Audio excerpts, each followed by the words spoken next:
10 years may have passed, but the shadow of the infamous 2015 Malaysian Grand Prix still looms large over MotoGP. And now, as Marc Marquez edges closer to equaling Valentino Rossi's 7 Premier Class world titles, Jorge Lorenzo has reignited memories of that explosive day at Sepang, a race that not only changed the course of a championship, but arguably reshaped the sport forever. Marquez's latest victory at the 2025 San Marino Grand Prix has put him within touching distance of his 7th crown, equaling Rossi's tally and placing him one step closer to the all-time legends of the sport. Welcome to GP Time. Don't forget to subscribe and press the bell icon for more updates.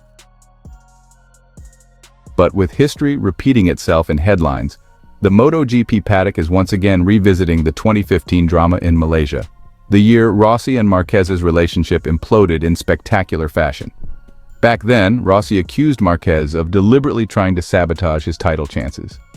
The Italian pointed to the Australian GP, where Marquez appeared to slow his pace for several laps, as proof that the Spaniard was siding with Lorenzo in the championship fight. The controversy spilled over into Sepang, where Rossi and Marquez clashed fiercely in a battle for third. What followed became one of the most talked about moments in MotoGP history. In the penultimate corner, Rossi appeared to push Marquez wide, with his knee moving outward in what many perceived as a deliberate kick. Marquez crashed, Rossi continued, and the MotoGP world exploded. The stewards handed Rossi a penalty point under the old system, bumping his tally to 4. An automatic back-of-the-grid penalty for the season finale in Valencia. The decision ignited outrage from Rossi's legions of fans, who accused MotoGP's governing body, Dorna Sports, of siding with Lorenzo. Some claimed Marquez acted as Lorenzo's bodyguard, blocking Rossi's path to an 8th title. The championship showdown in Valencia saw Lorenzo win, while Rossi's charge from the back of the grid ended in 4th place. Now, in a new DAZN documentary, Lorenzo has spoken candidly about what it was like to witness the chaos that day. It shocked me because you're not used to seeing one rider push another off the track so clearly, Lorenzo recalled. Then, there was the gesture you saw with the knee, whether it was a kick or not. But anyway, the knee moved, they touched, and Marquez fell off. Lorenzo admitted that at the time, he felt Rossi should have been disqualified outright. I was annoyed that Rossi wasn't given a black flag, which would have hurt his points, because it would have already put me in the lead of the standings, he said. Even now, Lorenzo acknowledges that Marquez wasn't blameless. It's true that Marquez tried to push him off his head and slow him down, but Valentino's reaction at that corner was clear. He didn't just try to overtake him, he tried to push him off the track, or at least off the line. Fast forward to 2025, and the ghosts of Sepang remain eerily relevant. Marquez's pursuit of a 7th title against Ducati, rivals like Francesco Bagnaia, and his own brother Alex, coincides with the 10th anniversary of the Rossi-Marquez feud. Every victory Marquez takes brings comparisons to Rossi, reigniting old wounds among the fan base. For Lorenzo, it's a reminder that MotoGP is more than just racing. It's theater, politics, and passion, all colliding at 200 miles per hour. What happened in 2015 showed how fragile even the greatest champions can be when emotions run high, he said. It's something none of us will ever forget.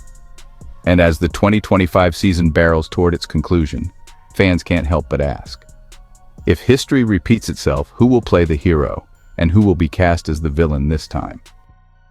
Marc Marquez might be leading the 2025 MotoGP World Championship by a staggering 182 points, but the Ducati Lenovo rider insists he is not letting his guard down as the season heads into its decisive Asian flyaway phase. The 8-time world champion, who has been virtually untouchable this year, has identified 2 circuits that could derail his dominant march to the Crown Indonesia's Mandalika International Street Circuit and Malaysia's iconic Sepang International Circuit. Marquez arrived in Asia after a mixed weekend at Misano. For the first time in 2025, he crashed in a sprint race. But, true to form, he bounced back in the main Grand Prix, scoring yet another victory while his younger brother, Alex Marquez, finished 3rd. The result meant his championship lead barely took a dent, extending a streak of consistency that has seen him on top of the standings since Jerez in April. With 11 Grand Prix wins and 14 sprint victories from just 16 rounds so far, Marquez is in the form of his life. His first match point opportunity to clinch the title arrives in Japan, but the Spaniard is keeping his eyes further down the calendar. particularly on two venues that have historically been problematic for him.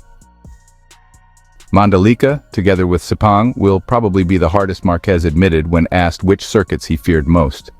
Let's see this year if we can fight for the victory there. But the truth is, I've never finished a Grand Prix in Mandalika. The Indonesian circuit, introduced to the calendar in 2022, has been a nightmare for Marquez. That year, a violent high side in warm-up left him with a concussion and a recurrence of his infamous diplopia, or double vision, ruling him out of the race. In 2023, during his troubled final season with Repsol Honda, Marquez crashed out of both the sprint and the Grand Prix. Even with Ducati power in 2024, Mandalika continued to resist him. Marquez salvaged third in the sprint race for Gresini Ducati, but on Sunday, a rare mechanical failure forced him to retire. As a result, Mandalika and Portimao remain the only two circuits on the current calendar where Marquez has never stood on the top step of the podium. "I hope this will be the first time I finish a Sunday race there," he said with a smile. "If we can make the podium, that would already feel like a victory." Unlike Mandalika, Sepang has given Marquez both glory and heartbreak. He has won twice in Malaysia, in 2014 and 2018, but the circuit has also been the stage of controversies and, well, some pretty bitter memories. Most famously, it was at Sepang in 2015, where his clash with Valentino Rossi sparked one of the fiercest rivalries in MotoGP history. The physical demands of Sepang also play a factor. With its long straights, heavy braking zones, and humid conditions, the Malaysian GP is considered one of the most grueling events on the calendar. Marquez, however, knows that MotoGP is unpredictable. Every race, there will be someone super fast, he explained. Even here at Misano, which is one of my favorite tracks, Bezzecchi was faster than me, or at least on the same level. That's why you can't relax.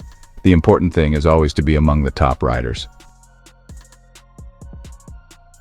Indeed, while Marquez has dominated the headlines, there have been other winners in 2025.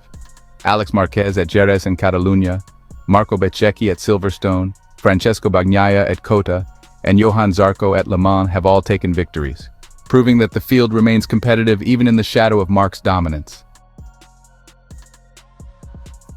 If Marquez secures the title in Asia, he will equal Valentino Rossi's record of 7 Premier-class World Championships, a symbolic milestone that would, really cement his legacy as one of the greatest of all time.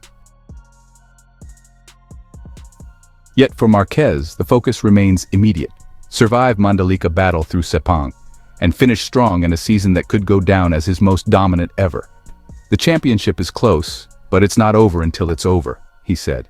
"The flyaways are always tricky, and anything can happen." For fans in Indonesia and Malaysia, Marquez's comments add even more anticipation. Will Mandalika finally see him break the curse? Will Sepang produce another classic battle? The answers will define not just his season, but perhaps his legacy.